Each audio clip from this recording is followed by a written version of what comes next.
Wemfowethu, ngiyakhumbula nizongibheka ukuthi ngiphethwe ikhanda nithi nizogcizelela ukuthi hayi ufa ngempela lo muntu.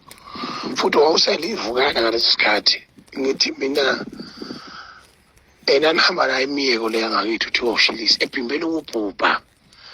Ngoba futhi kade wawutataza Shilisi neNdiya, India, imfizi, amabunjwa. Usangana nje.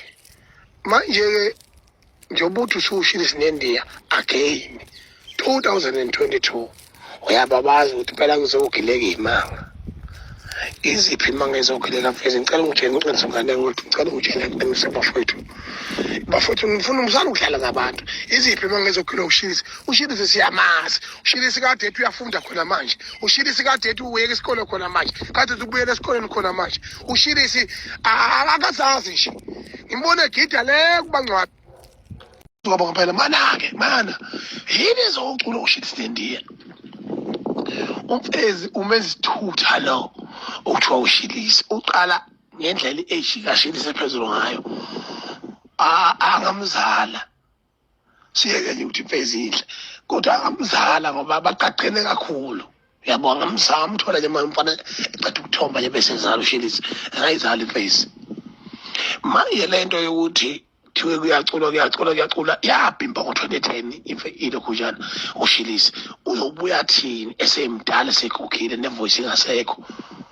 Leli lana lashuqile leli ligide lokubhubha lapha kumthandeni yini azosenzela yona ngempela. Ngicela ngingasimosheli ukuthi bakuthi sifuna ukuthandaza oqala nqalo ukuthi siwuthola ukuthi sihambe isidanana ora maphuzu.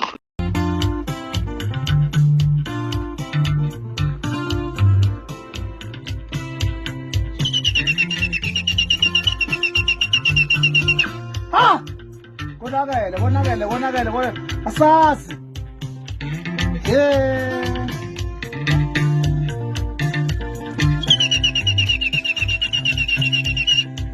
Setsimini kecha asazi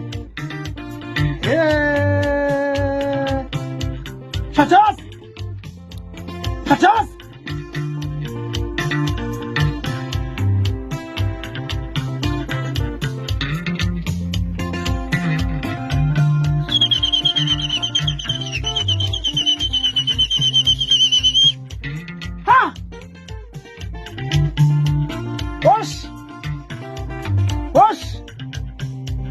Boş!